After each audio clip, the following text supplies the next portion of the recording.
Hello and welcome to the latest video in my Thredup series, selling on Thredup series. My name is Trisha and I am a reseller and I sell on eBay, Poshmark, Etsy, and Thredup. And so I've been doing a bunch of videos outlining kind of my selling journey through Thredup, and every time I learn something new or do something and document it, I just keep adding to my video series. And so in this series, I'm going to talk about the spreadsheet that I use. And I have made some updates to the spreadsheet that I use, and I'm going to go over what those updates are and what information kind of in general I keep track of and how I keep track of the information as I am getting a kit ready to send in, and also once it's processed, and then as sales happen, and then at the end when a kit is done, then reclaiming items and all that good stuff. So first of all, on my spreadsheet, that this is just an Excel spreadsheet, but you can use any program that you have available to track the information. Up at the top, I just have kind of box or bag just to make it easier. Now, this was back when Thredup was sending out kits.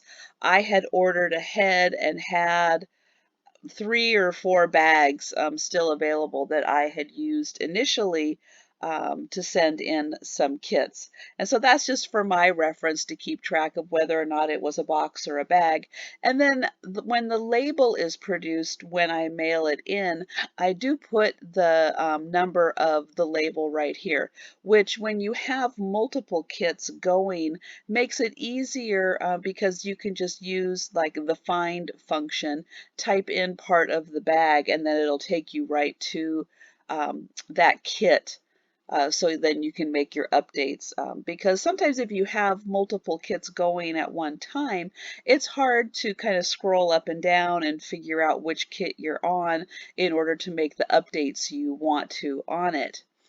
Then I keep track of the date. Well, I'll back up. When I'm entering my information into the spreadsheet as I am preparing the kit, I will put the brand, the type of outfit it is, and then the description, just a brief description of the item. So in case I have a bunch of the same brand or maybe the same type of item, like maybe I have, 5 pairs, 6 pairs of jeans that I'm sending in.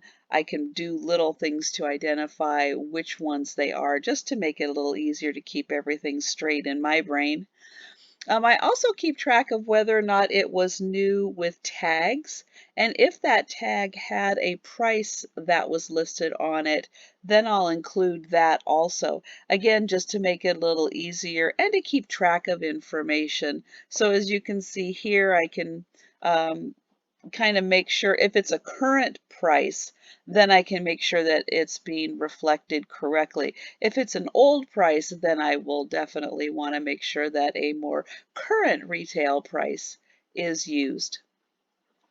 I also keep track of the size, and then I annual average the cost of all of my items. And so currently it's $2.25, and then at the end of the year I will readjust that. I'll add up new cost of goods and all the inventory that I still have, and then I'll come up with a new annual average for next year. So then when I mail the kit out, I will put in the date that it was shipped. Typically, you can see it takes about a week for it to be in transit. I send mine through FedEx, and so I will actually take them down to the FedEx store that we have and drop them off so that they get scanned in right then. But it still takes about a week for that kit to arrive. Now, this particular kit, I did not do expedited processing. I did do return assurance, which I do on all of mine, just because if they don't accept an item, I want it back so that then I can resell it on eBay or Poshmark or wherever I decide to resell it. So I do want that back. So in terms of how long this bag took to process, it didn't process until the end of July. So that was, almost a 2-month delay in getting that process. Now, sending them in, I believe it's closer to a 3-month delay before it gets processed. So I have been including expedited processing on my kits. And I'll go through and show that information also on some later kits. So then once a kit is processed, I do keep track and go through and include in here what Thredup puts as the start price. And so that's what's reflected in this gray column here. This is what Thredup thinks is the best price in order to sell the item. Now, they are probably very accurate in that it will sell quickly at this price. However, I won't be getting the payout that I'm looking for at that price. So I like to keep track of then what the retail price is, and then what the maximum amount, dollar amount, I can increase it to, because that's where I do start all of my prices. And so I will adjust the price and put it to max to start. That's my business model. Everybody can do, what they want with their business model. I'm just, as I document this series, this is what I do. And then from there, I will lower and lower and lower the price. Again, staying within the payout range that I want to get for an item. One of the reasons why I like to keep track of that start price is so that I can see as I'm lowering my prices, just kind of how close I'm getting to that start price, just for my own reference. So I do keep track of when I adjust it to that 80% of the retail price. So this is a representation of 80% of the retail price, or if you want to look at it, retail price as if it was 20% off. And then I like to keep track of the payout dollar amount for that item at the adjusted price. And so that's what this column represents. So if this sells for, or in this case, if this sells for $46.99, which it did sell for $46.99, then my payout is $13.40, which it was. It was $13.40. Then I like to keep track of whether or not it's a 60 or a 90-day listing time period. Now, some of their brands, they do list for 90 days. Most are just 60 days, but some are 90 days. And so I like to keep track of which ones those are going to be, because again, when it comes time for that kit to be done, when that 60-day period is up, I like to know and be able to keep track and make sure that if an item doesn't sell, that I am reclaiming it. I do like to keep track of faves on items. That is one category, though, that I did not get updated for filming this spreadsheet, but I will go back through on a lot of items and look at the faves. And sometimes I'll do that as it gets closer to that reclaiming time, or that will also help me make a decision on whether or not to send it back into Thredup. Now, if it's an item like this one, we'll use this as an example, this Lulu's dress. Now, that was very popular. That wasn't on for very long. That was just on for like a week. You can see here it was listed on the 31st and it sold on the 6th. So that was just about a week. And it already had 24 faves. So it was getting a lot of attention and a lot of likes. And so had that not sold, that would be an item that I would probably want to send back to Thredup, because it was something that people were interested in. It's a brand people like, and and it also helps me later on know, okay, if I'm outsourcing, um, and I come across Lulu's, I'll probably want to pick that up because that is an item that people are actively searching for on Thredup. So things like that, I think keeping track of the faves is very helpful. Also, if an item, say, has maybe 0 or 1 or 2 faves, and it really wasn't getting much attention, then I'll consider, do I want to send it back into Thredup, or do I want to just go ahead and list it on eBay and Poshmark because um, people just aren't searching for that item or that brand or that style any, at that time. Now, considerations of seasons, um, also, takes into effect. But I think keeping track of that faves is also really helpful. I also keep track here of the condition that Thredup assigns to an item. And so there's new with tag, so I do keep track, like this was N, because this was a new with tag item. E, the way that they describe it is like excellent, and you might mistake it for brand new because there's very little wear on it. Then they also have, and I don't have an example here of G, which just G is like, there's some minor wear, maybe some fading, a little, maybe just a little extra wear look on the fabric, like maybe sleeves or knees or elbows, or something. There might just be a little extra wear. And then I had one that I didn't even realize at the time, and I think it was S that they used, because it did have, unfortunately, a stain on it, and I did not realize that. And I don't know why they accepted it, to be honest.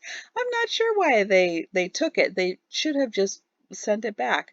But anyway, so those are the 4 condition points that I've seen. And so I do try to keep track of that too, because that again will help me determine on whether or not I'm going to reclaim something or whether or not I'm going to even send it back in. If it's something that maybe isn't in great condition, maybe like that one that had a stain on it, I just didn't reclaim it. I mean, what was the point of reclaiming it?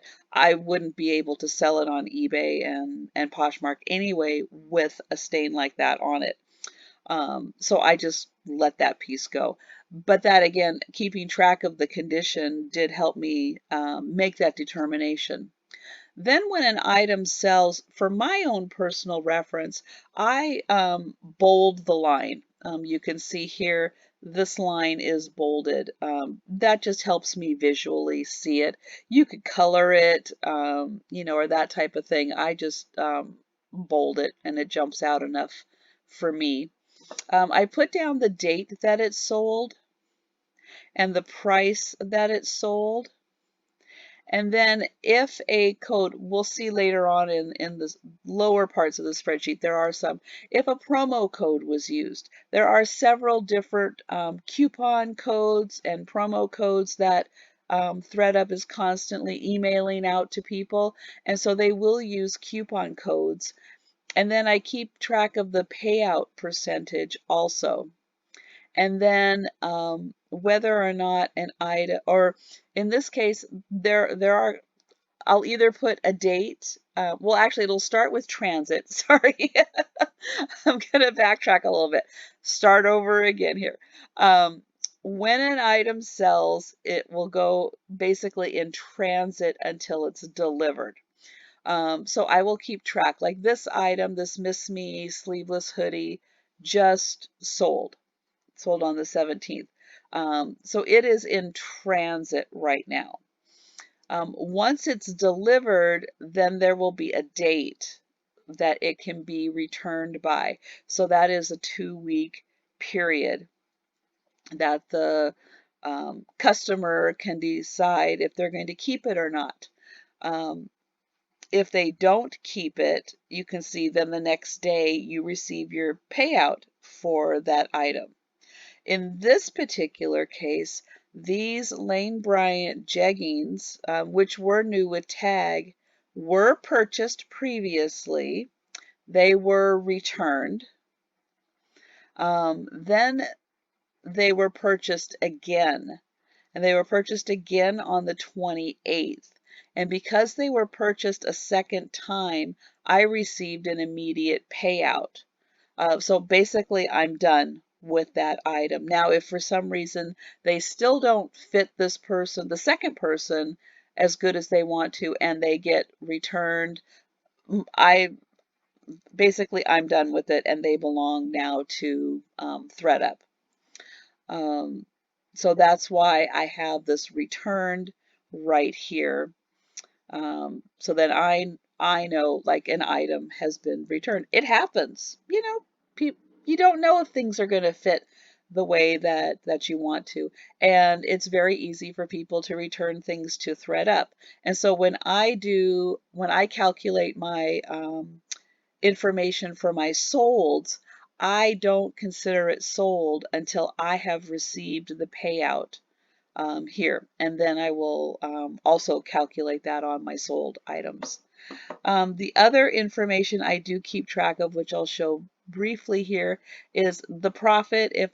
When I want to keep track of what my profit is for an item, so less my cost of goods. If my cost of goods was different and varied a little more, and I kept actual specifics on each item, then this column would be far more important. I can take $2.25 off a little fairly easily. So I will calculate this probably once the kit has ended. This column lets me keep track of which items I am reclaiming, and I do that mostly so that when I receive that box back from Thredup, that I am able to do like a check and make sure that I have received all of the items that should have been shipped to me. So it's just a way of double checking that information. And then when the kit is all the way done, so 90 days from now, then I will kind of calculate and go through the whole bit of how many total sales, the total sales dollars I had for that kit. And so those are the columns that I am using and kind of how I use them. Now I'm going to scroll down here, and this kit I sent in again July 1st. It wasn't processed until a month later, so it wasn't processed until August 28th. In this kit right now, I don't have any sales, but that's okay. I also hadn't gone through, and I thought I did do that? Huh. Well, I haven't updated this part of the spreadsheet. Okay, this is not a good example, but I did have one item that sold, but it was returned. And I don't know why that information hasn't been filled in. That's really odd. I thought I had. Well, anyway, I will get this updated then. So what I will do is I will fill in the retail price of everything. I will fill in the adjusted price and the profit probably soon so that I can go through and kind of make those first rounds. Now the kit's only been active for what, about 3 weeks. So I will go in and then adjust the prices down a little bit, and I will get the rest of this information updated. This kit was sent in on June 23rd. They received it on June 30th, and it has not been processed yet. I did not expedite this, and this one also has not been processed yet. All of the remaining kits that I'm going to show you, I did expedite processing on.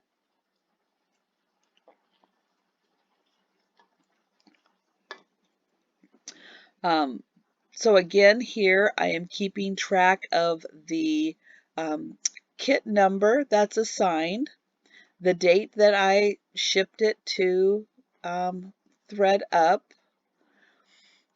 Again, information, if I have it when it's new with tags, if it has that information on the pricing. Here you can see that it was received on the 4th of August and it was processed on the 5th. So even though they say it can take 7 days to process, they were actually very quick and processed that in 1 day. And so here you can see I only had one item that was not accepted, and so that was sent back.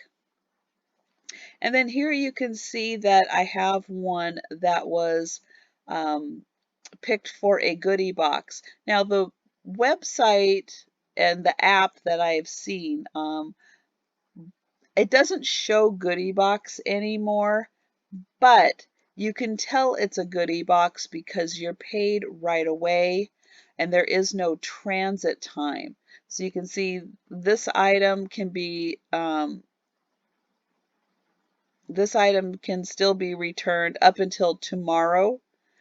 Today is the 18th, so this has until the 19th that it can be returned.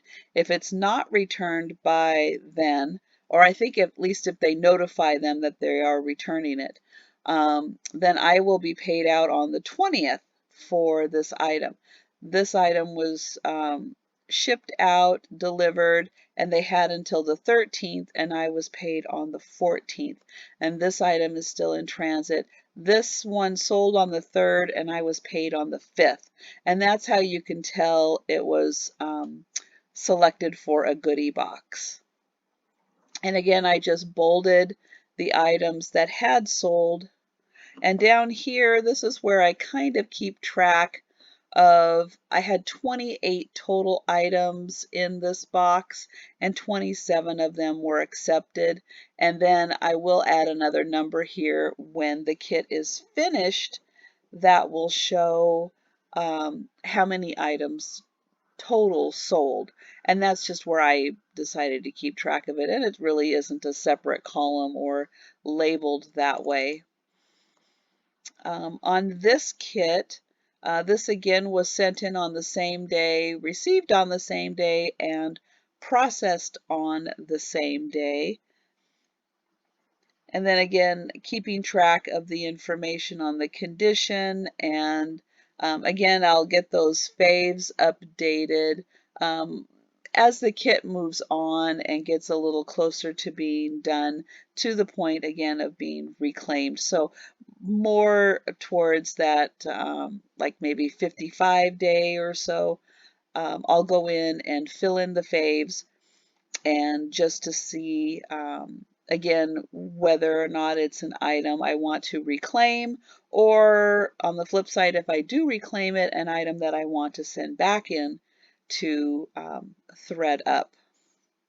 And so then I do, again, keep track of those return dates, which ones are in transit, just so that I know when I'm going to be paid for those dates or for those items and what date I'm going to be paid for it. And then here is another kit. This one, all of the items were accepted, and this one is the first kit that I've had where all of the items have been accepted. So that was really nice because then that did not cost me the $10.99 to have an item returned or the rejected items returned. And again, keeping track of the dates that it was sold, items were sold, and then the sales price. And oh, I forgot to mention here. So here we can see this one, a 20% off coupon was used, and here a 20% off coupon was used. And so that does lower, this is the sold price, and then you would take the 20% off, and then I would receive 23.5% of 20% of 36.99. I guess you could add in a little more information if you wanted to calculate that a little more specifically. This kit again, 31 items and 30 were accepted, so just one was returned. And here, some of the items, as you're sending things in, some items you have a retail price for if they are new with tags, and sometimes you don't. But again, I just like to keep track of that information. And also in between kits, even though this looks like it's just one big scrolling kit, I do put a bold line here and a colored line. And then when that kit is done, I will actually change the color of that line. So again, it kind of stands out to me. And then here is another kit. Now this kit had 4 items that were not accepted. And so then I just kind of put an X in here so that I know which ones were not accepted. And this kit also has 3 items that were sold through a goodie box. This one I haven't. This one should be updated with the price on it. That's weird. I thought I looked at that and I thought I saw that that was updated. Interesting. And then here is another kit. Again, 1 item was not accepted. And again, keeping track of the condition of items. And then it does depend also. My normal Thredup hub that I send to is Arizona. And from a comment that someone has left, which was a great comment, that Arizona is a little more lenient in their condition issues. And these 2 kits, I believe, were processed in Chicago or somewhere in Illinois. And you can see, oh, for goodness sake, you can see that there are a lot more G's here, and here there were a lot more G's because they are a little bit pickier on the condition, which is fine. I don't have a problem with that at all. I try to send in items that I think are really good quality that are going to get kind of that excellent rating. If they don't, I don't think that deters people from buying. It just may mean that I need to lower the price just a little more in order to get somebody to buy. Or like we just had Labor Day and there was, numerous coupons out. And so I think sometimes that will get people to buy also. when there's a lot of coupons. And so then here is the last kit. I've got some things working to work on a new kit, and I think a couple kits to go out there. And hopefully my other two kits will be processed soon. But here is the last one. And again, one item was not accepted. Um, and this item this has had a couple really good sales on it. And again, just keeping track of the goodie boxes and the ones like this one, I will add in that it's in transit and in transit, and this one I think is in transit also, which I did not. Oh no, these two I will be paid on those tomorrow if they're not returned, or I think notification that they are being returned. Um, and so then I will be filling that in. And again, just kind of keeping track of faves and then I don't know what else to say. I think that just about does it. So that's the information I'm keeping track of, kind of how I'm keeping track of it. If you have any questions or comments about the spreadsheet or selling on Thredup, please leave those behind in the comments of the video. And if you like this type of content and learning to sell on Thredup and all that good stuff. I'm still learning, but as I come across things, I am putting it out there so that everybody can kind of learn because I was really helpful for the information I found when I sent in my first kit and was getting ready to send in my first kit. And we don't have, necessarily all the answers, but I'm going to throw out there what I've learned. And, as people add in comments and stuff, then we can all learn a little more. And so consider subscribing to my channel and get notifications when I do release new videos. And click the like button on your way out. And thanks for watching. And I will see you next time.